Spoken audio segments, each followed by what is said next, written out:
we are just a few weeks away from the Front End of Innovation Conference, where I'll be speaking about the 5 challenges that companies face in digital transformation. The first challenge we already talked about in video 1, which was the discomfort and resistance to change felt by many people in large organizations. The barrier we focused on in the second video was enterprises not having a sufficiently deep level of customer insight for projects to be successful. Today, let's talk about the third barrier large enterprises often face when approaching digital transformation or other types of large-scale innovation, which is insufficient tolerance for risk.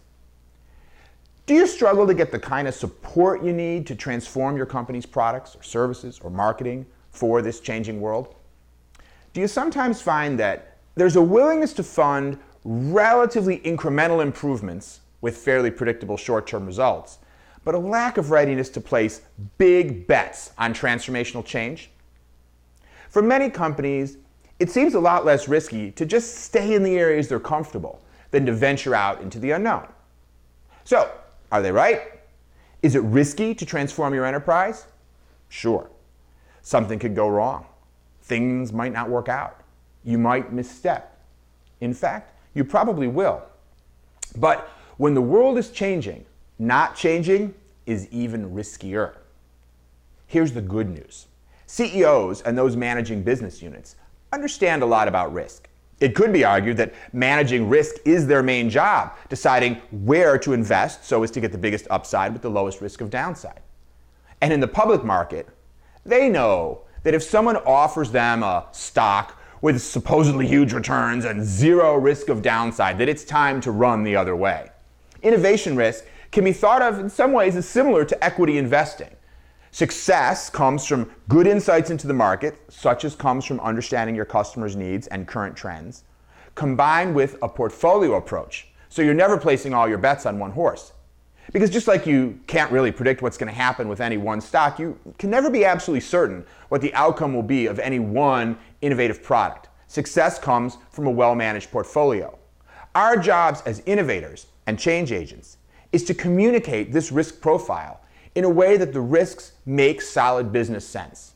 And second, to then structure the approach to the individual innovation or transformation efforts to keep the risk as low as possible.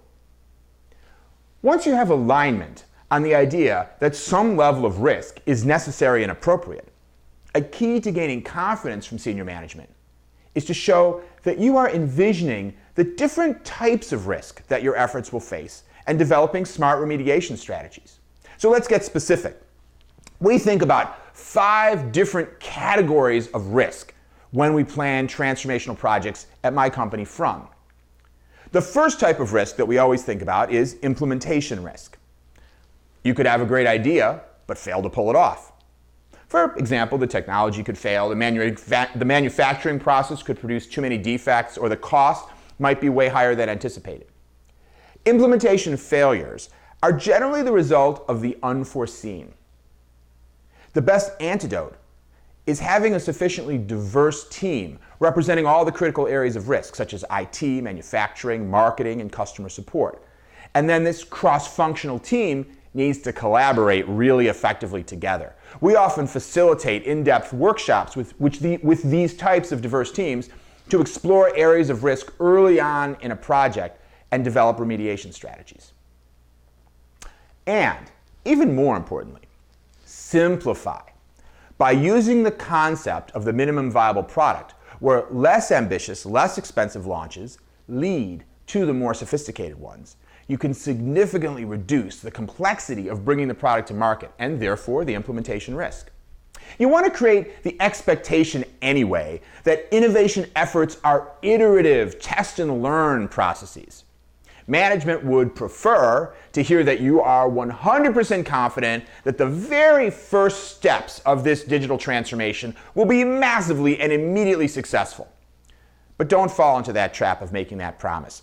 In fact, one of the biggest impacts of this insufficient tolerance of risk problem is not necessarily the unwillingness to fund innovative projects at the outset, but the unwillingness to continue supporting them if they're not successful. Microsoft is famous for developing 1.0 products that are terrible, but by version 10, their products often dominate the market. And frankly, too often, we become aware of innovative products once they become wildly successful. But that can be misleading. Usually when you look at the history, you see that these products have been improving and iterating over a long period of time. And actually, that leads us to the second area of risk, which is the risk of adoption failure. Even if your product is executed perfectly according to its vision, there's always the risk that customer reaction will be less favorable than anticipated. Most recent successful innovations, especially in the digital space, are stories of many rounds of betas that tested customer reactions and iterated forward, sometimes substantially shifting focus.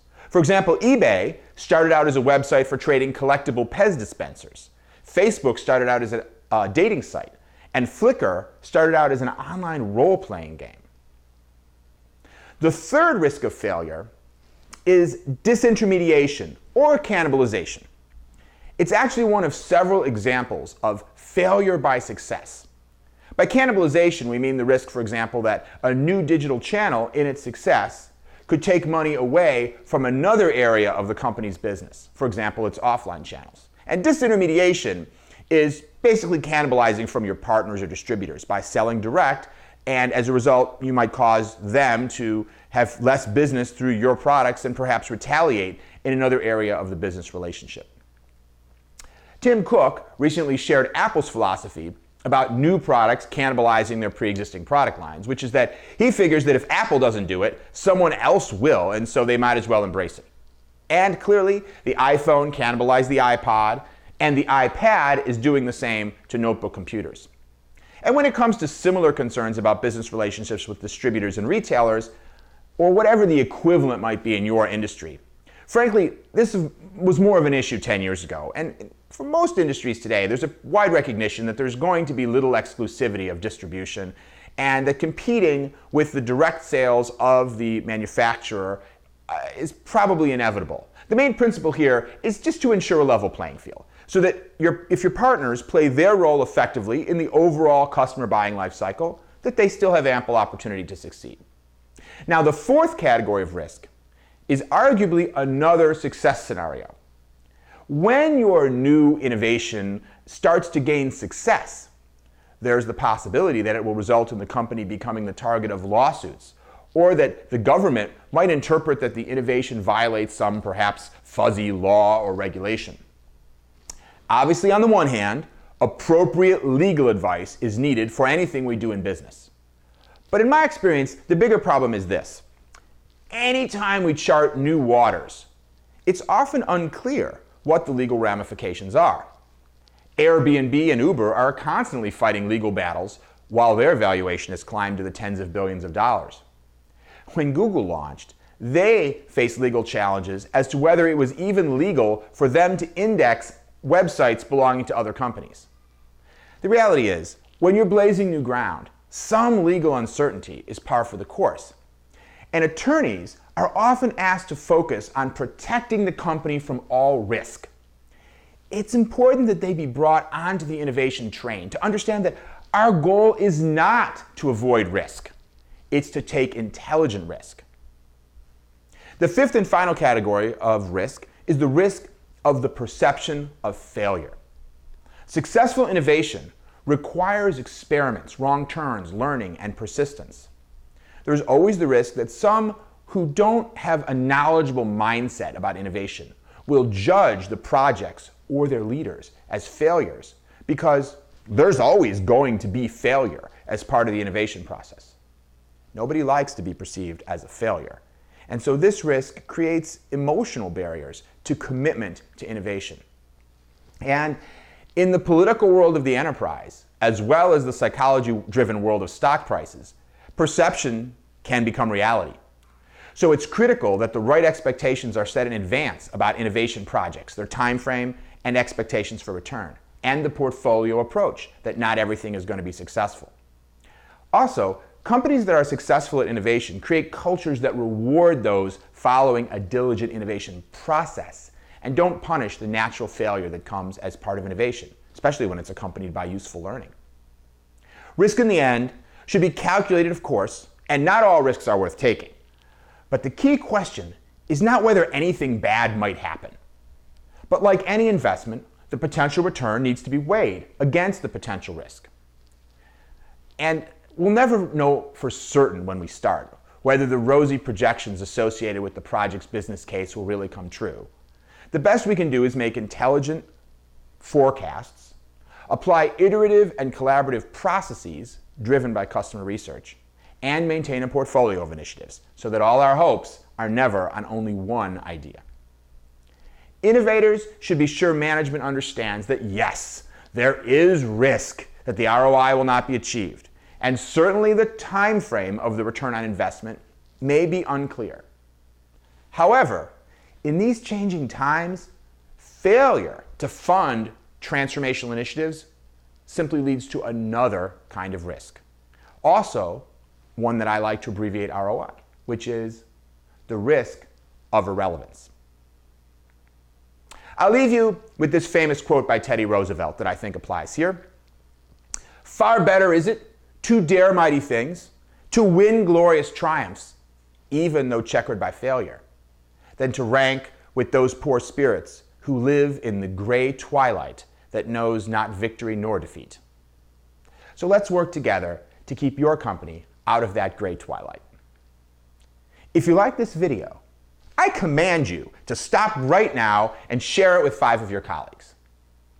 And to get more videos like this, as well as a money-saving code for registration to the Front End of Innovation Conference, connect with me on Twitter at @Tiersky or send me an email. Thanks for watching, and I hope to see you in a few weeks at the Front End of Innovation Conference in Boston.